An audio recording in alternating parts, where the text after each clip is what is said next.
My name is Shauna Baker, and I am doing my FPCA presentation on singer, songwriter, pianist, and civil rights activist Nina Simone. Nina Simone was born on February 21st, 1933. She was born in Tyrone, North Carolina. She was 6 out of 8 total children, and by the age of 3 she was able to play piano by ear. She was able to just listen to it and go about it and play it. Within this slide I also added a photo of her childhood home because I found it quite interesting that some people were quite concerned that this house would be demolished. Now, Nina Simone was raised in this house, and she actually learned how to play the piano in this house. They lived there from 1933 to 1937. At least she did. I don't know about her family. And the house was a total of 560 square foot. This home was purchased by 4 artists that are located in New York in hopes to preserve it.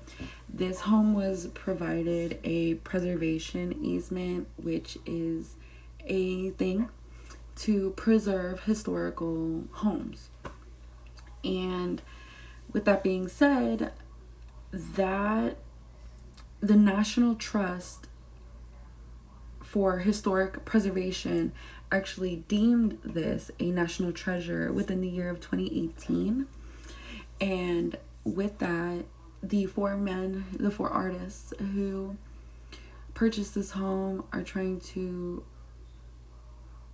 I don't want to say renovate, but I want to say spruce it up, because technically with historic homes or historic landmarks, if there's a building on it and it's old, of course, historic, there's not much changes you can make. A lot of the cities, counties like to keep it quite original, and they have taken it to the step where they even want to keep the furniture as original as possible. So I give them a lot of credit, and I think it's very admirable that they chose to take on something like this, because as somebody who works with concepts like this, I know it can be tedious, and I also know it can be a little financially stressful. I'm just being honest. So I give them a lot of credit, and I just wanted to add that little fun fact. So at the age of 3, she was able to play it by ear, and at the age of 6, she started performing at her parents' church. Her parents did own a church, and she was just surrounded by music.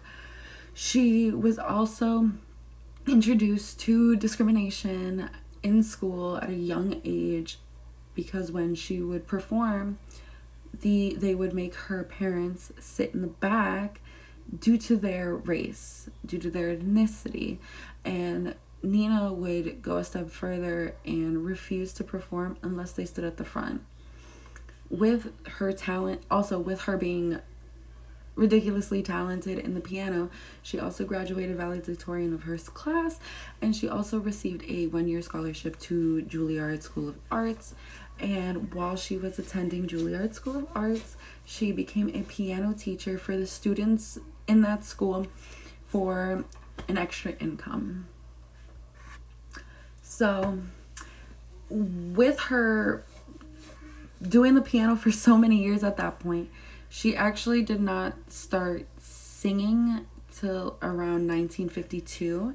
And she didn't start singing because she wanted to. She started singing because she performed at a club in Atlantic City, New Jersey quite often. And they literally told her that she was not able to keep her job unless she were to sing. So fear of her losing her job, she started to sing. And with that fear of her singing and her performing, she also had a fear of her mother finding out that she worked and performed at a club.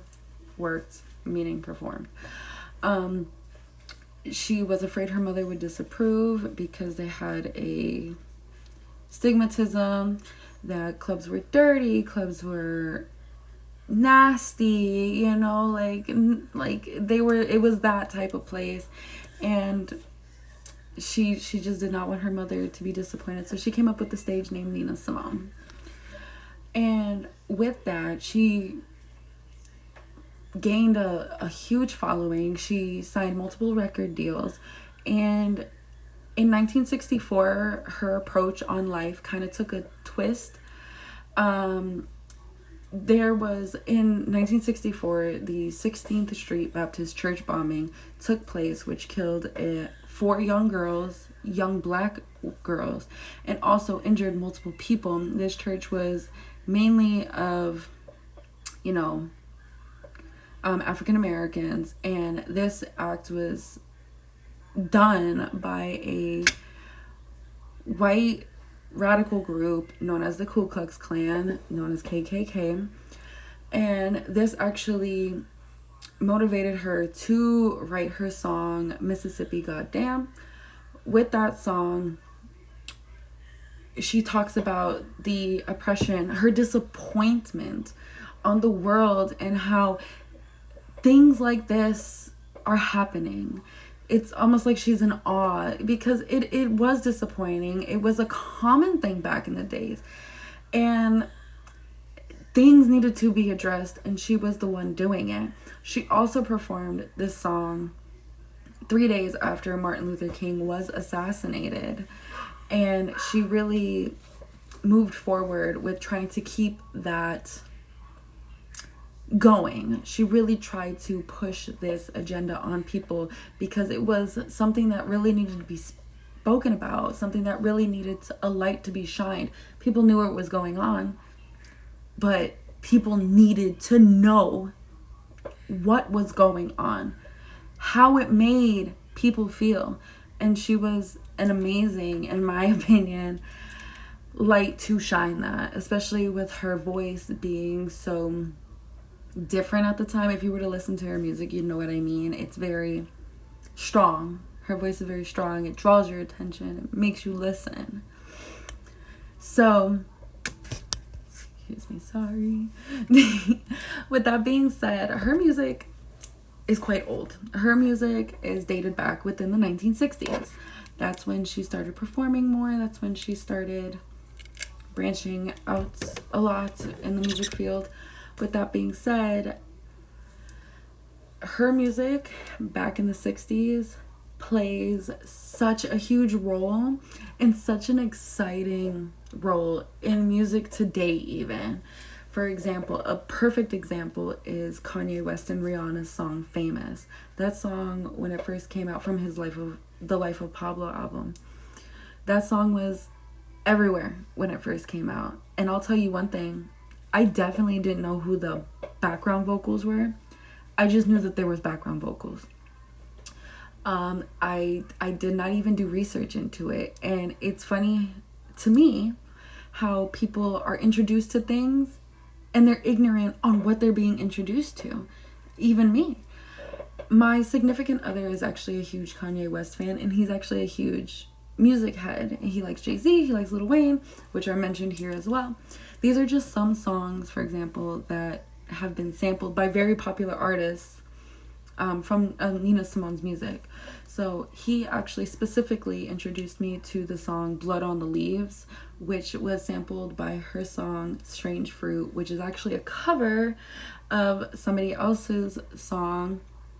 And he introduced me to that. And when you really listen to it, I would recommend everybody to listen to these, and I would even recommend people listening to the original versions that she produced, because I feel like listening to them, first of all, they're very different. They're mastered very different. They have different tones to them. Of course, you have, for example, Kanye West rapping. But anyway, when I was introduced to her song Blood on the Leaves, I found the background vocals quite interesting, because when you listen to the original Strange Fruit that she covered, it's regarding the lynching of African Americans and what was going on at that time. So to think that Kanye West took something so drastic and so important important and something that needed to be spoken about at the time, and converted it into a current song for our generation is quite interesting. And my significant other even brought up the fact that this was sampled. He said, this is from an artist named Nina Simone, but I'm not gonna lie, prior to this presentation, I didn't know who she was. And as I did deeper and deeper research, I actually spoke to him and I was like, wow, I did not know this is who that was. I personally don't know how to add music to certain things, so I do apologize, or I would add the music and compare it in the slideshow. But I would recommend everybody to listen to this music and also listen again to the original sample, like the original version of hers, and kind of compare it and see how much of an impact it has today as well as it did back in the 60s.